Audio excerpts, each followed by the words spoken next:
నమస్తే అండి. నమస్తే. కొన్ని సందర్భాలు అది ఎలా మాట్లాడాలో కూడా నాకు అర్థం కాలేదు. ఎందుకంటే సామాన్యులు మోసపోతూ ఉంటారు. సమ్‌టైమ్స్ మనం కూడా మోసపోతూ ఉంటాం. మన ఫోన్స్ కూడా హ్యాక్ అయిన సందర్భాలు ఉంటాయి. అంటే ఈ ఎవరైతే ఈ చీటర్స్ ఉన్నారో వాళ్ళ చేతుల్లో పడడానికి తన మన భేదం కూడా లేదు. ఇప్పుడు మన ఐజీ గారి విషయంలో కూడా ఫ్యామిలీలో జరిగింది కూడా అదే. లక్ష్మీనారాయణ గారి ఇంట్లో 2,00,00,000 పైచిలుకు లాస్ అయిపోయారు వాళ్ళు. ఏం చెప్తారు మీరు? ఏం లేదండి, ఇట్లాంటి నేరాలకి, ఇలాంటి మోసాలకి, నేరం చేసే వాళ్ళకి వాళ్ళ తెలివితేటలు వాళ్ళకుంటాయి. మోసపోయే వాళ్ళకి ఏముంటుంది అనుకుంటే అత్యాశ, అంతకు మించి ఇంకో 2 మాట లేదు. అవును. ఇప్పుడు మీరు రూపాయి పెట్టండి 500 రూపాయలు వస్తాయి అంటే ఎట్లా వస్తాయి, ఎట్లా అవుతాయి 500 రూపాయలని ఆలోచించాలా? ఎంత షేర్ మార్కెట్లో పెడితే మట్టుకు మీరు ఏం కష్టపడక్కర్లేదండి. మీరు జస్ట్ క్లిక్ కొట్టి మాకు డబ్బులు పంపిస్తే చాలు, మీ డబ్బులతోటి మేము షేర్స్ వ్యాపారం చేసి మీకు రూపాయికి 500 రూపాయలు అప్పచెప్తాము అంటే అది సాధ్యమా అసాధ్యమా అని ఆలోచించొద్దండి. మనకు ఆ మాత్రం బుర్ర లేదా? ఇప్పుడు ఇది సాక్షాత్తు ఎవరింట్లోనో జరిగితే అది వేరే విషయం. అవును. ఒక మాజీ జాయింట్ డైరెక్టర్ ఇంట్లో జరిగింది. చదువుకున్నోళ్ళు, టెక్నాలజీ తెలిసినోళ్ళు. మరి ఇది ఎలా సాధ్యమైంది అంటే మనకు అత్యాశ ఉంటే ఏదైనా జరుగుద్ది అనేది ఇక్కడ క్లియర్ అయింది, తేటతెల్లమైపోయింది. ఇక వాళ్ళెంత తెలివిగా నాటకాలు ఆడారంటే, వాళ్ళు తెలివిగానే నాటకాలు ఆడతారు. మరి ఫ్రీగా డబ్బులు తీసుకునేటప్పుడు ఎన్ని నాటకాలు ఆడకపోతే డబ్బులు వస్తాయి చెప్పండి వాళ్ళకి. సింపుల్గా వాళ్ళు ఒక మెసేజ్ పెట్టారు ఆవిడ ఫోన్కి, ఏమండి మేము ఇట్లా షేర్ మార్కెట్ చేస్తాము, మీరు మా దగ్గర డబ్బులు పెడితే. అసలు వాళ్ళు ఎవరో తెలుసా మేడంకి? ఎలా తెలుసు? తెలీదు. పైగా వాళ్ళు ఎవరని చెప్పుకున్నారు, ఒక పెద్ద నేషనల్ స్టాక్ బ్రోకర్స్ ఆఫీస్లో మేము మాకు కనెక్షన్ ఉంది, మాకు అండర్స్టాండింగ్ ఉంది అని చెప్పారు. ఆ అండర్స్టాండింగ్ ఎలా ఉందో నిరూపించడానికి కొన్ని పేపర్లు కూడా ఇచ్చారు. ఆ పేపర్లలో స్టాంప్ వేసి మరీ ఉంది. మనకు ఒక చిన్న సందేహం రావాలి, అసలు ఇది సాధ్యం కాదు అన్నప్పుడు. సాధ్యం కాంది చెప్తున్నారు అంటే వాళ్ళు ఎన్ని అబద్ధాలు ఆడగలరు, ఎంత మోసం చేయగలరు అనేది కూడా మనకు అర్థం కావాలి. అది అర్థమైంది అనుకోండి, ఇంత జరిగేది కాదు. ఇప్పుడు వాళ్ళు ఏం చేశారు, మేము ఫలానా స్టాక్ బ్రోకర్స్ ఆఫీస్ నుంచి మేము అని స్టాంప్ వేసిన పేపర్లు ఇచ్చారు కదా, ఇచ్చి ఇదే వెబ్సైట్లో ఇదే సైట్లో ఇంకొంతమంది లేడీస్ చేత వీళ్ళు చాలా బాగా చేస్తారు బిజినెస్, వీళ్ళ వల్ల మేము ఇంత లాభం పొందాము అంత లాభం పొందామని మెసేజ్లు కూడా పెట్టించారు.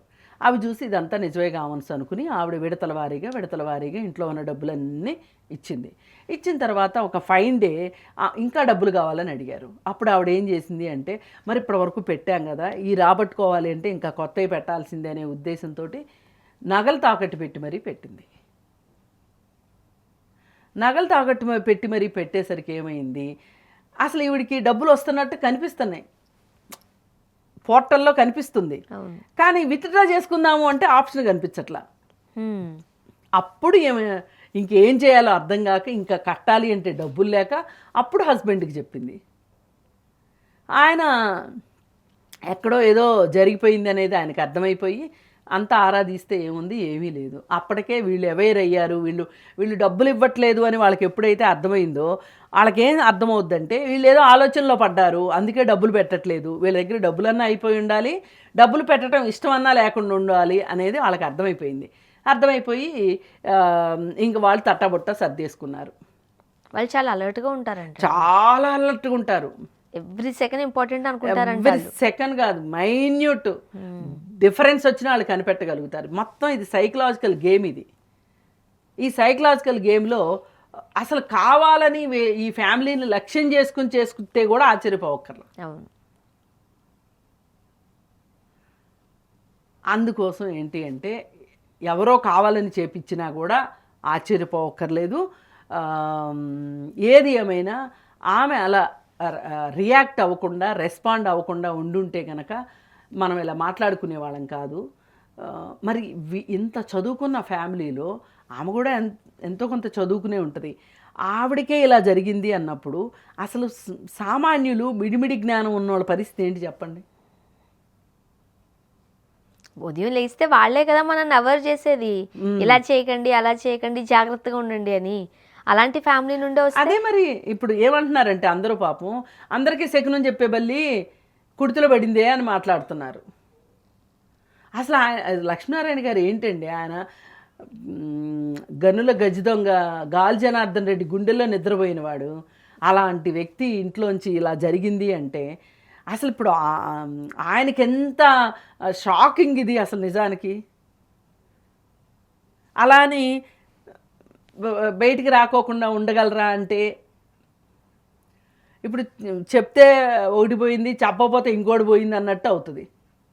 అవును, అందుకోసం వాళ్ళు బయటకు వచ్చి మంచి పని చేశారు. ఇప్పుడు మనం మాట్లాడుకున్నంత మాత్రాన్ని ఇది నిజంగా చాలా మందికి అవేర్నెస్ అవుతుంది. మాట్లాడుకోవాలి ఇది ఖచ్చితంగా. అంటే వాళ్ళ ఇంట్లో అలా జరిగిందంటే మనం ఇంకెంత జాగ్రత్తగా ఉండాలి. వాళ్ళు కాబట్టి తేరుకోగలరండి.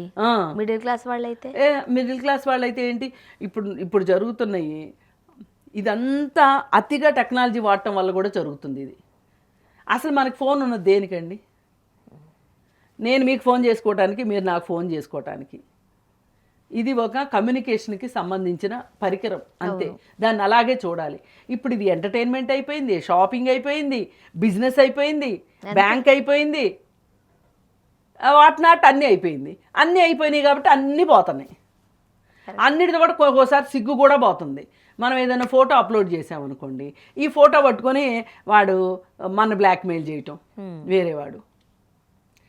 సాధ్యమైనంత వరకు ఫోన్లో వ్యక్తిగత సమాచారం పెట్టకపోవటం కూడా చాలా అవసరం.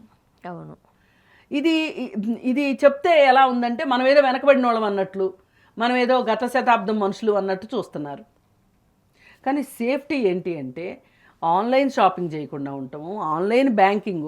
ఇంకా అది ఎట్లా అంటే బాగా టెక్నాలజీ ఫుల్గా తెలిసి యాప్లు గీప్లు అన్నీ బాగా తెలిసి అంతా తెలిసిన వాళ్ళు చేస్తే అది వేరే విషయం. కానీ కాస్త కోస్త అటు ఇటు జ్ఞానం ఉన్నవాళ్ళు నాలాంటి వాళ్ళు చేస్తే మటుకు జై పరమేశాని.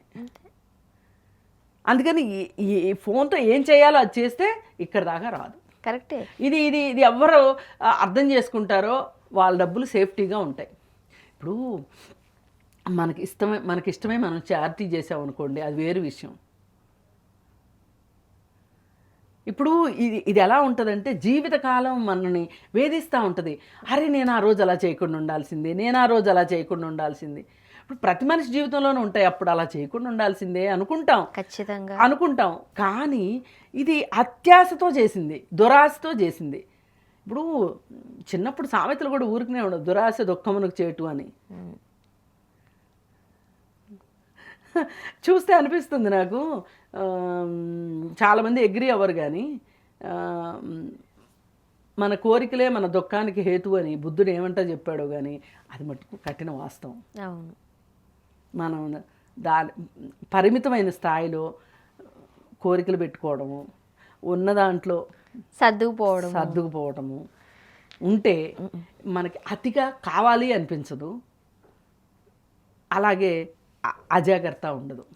జాగ్రత్తగా ఉండాలి. అదే చెప్తున్నాను, మనం మాట్లాడుకోవడానికి ఏమీ లేదు ఇక్కడ. ఎందుకంటే ప్రతిరోజు మనల్ని అప్రమత్తం చేసేది వాళ్ళే, ఆ అధికారులే.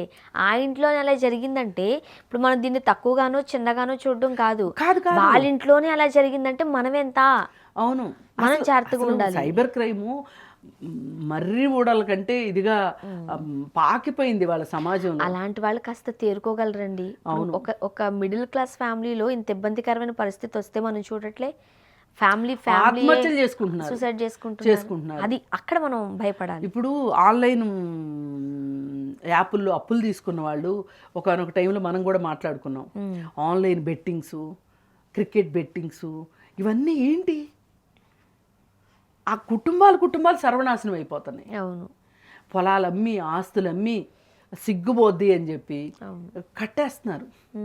అందుకని ఏది ఏమైనా ఆర్థిక నేరాలు జరిగే విషయంలో మటుకు అప్రమత్తంగా ఉండాల్సిన అవసరం ఉంది. జాగ్రత్తగా ఉండాలి. ఫైనల్గా అండి 1930 మీకు ఎవరైనా అపరిచిత వ్యక్తుల దగ్గర నుంచి వ్యాపారానికి సంబంధించిన అవకాశాల గురించి మీకు ఏదన్నా ఒక ఇన్ఫర్మేషన్ ఇచ్చారు అంటే ఇమ్మీడియట్గా వాళ్ళతో అనేసేయండి, నేను 1930కి కంప్లైంట్ చేస్తాను అని చెప్పాలి ప్రతి ఒక్కరు. అంతే చెప్తే వాళ్ళకి అర్థమైపోద్ది, వీళ్ళ దగ్గర మన ఆటలు సాగవు అని. వాళ్ళు జాగ్రత్తగా ఉంటారు. వాళ్ళు మన జోలికి రారు. అంతే. అందుకని మనకి ఇప్పుడు ఈ 1930 అనేసి మనం గుర్తుపెట్టుకోవాలి, ఓ పేపర్ మీద రాసుకోవాలి. 100కి ఎందుకు కాల్ చేయాలి, 108కి ఎందుకు కాల్ చేయాలి, 101కి ఎందుకు చేయాలి. పోనీ ఎవరికి చేసినా ఇప్పుడు నేను 181 తెలుసండి మీకు, ఇలాంటి పరిస్థితి వచ్చింది, మీరు 181కే కాల్ చేయండి, వాళ్ళు 1930కి పంపిస్తారు ఈ కాల్ని. అవును. 100కి చేస్తే కూడా అంతే, 1930కి పంపిస్తారు. అసలు మీకు 1930 తెలిసింది అనుకోండి డైరెక్ట్గా, మీరు 1930కి కాల్ చేసిన సంగతి కూడా వాళ్ళకి తెలిసిపోతుంది. ఎందుకంటే మీ ఫోన్ వాళ్ళు హ్యాక్ చేశారు కదా, వాళ్ళకి తెలిసిపోద్ది. అప్పుడు ఇంకా వాళ్ళు వెనక్కి వెళ్ళిపోతారు, అమ్మో వీళ్ళతో డేంజర్ అని. అవును, జాగ్రత్తగా ఉండాలి. అంతే జాగ్రత్తగా ఉండాలి. జాగ్రత్తగా ఉన్నాము అనేది ఎట్లా తెలియాలి వాళ్ళకి అంటే, నేను 1930 కాల్ చేస్తాను అని చెప్పాలి మనిషి మాట్లాడితే. లేదు అనుకుంటే గనక వాళ్ళకి చెప్పకపోయినా సరే 1930 కాల్ చేసాము మనము అని గనక ఇన్ఫర్మేషన్ వాళ్ళకి అర్థమైంది అంటే ఇంకా వాళ్ళు మన జోలికి రారు. ఇది జాగ్రత్తగా ఉండాల్సిన అవసరం ఉంది. Thank you.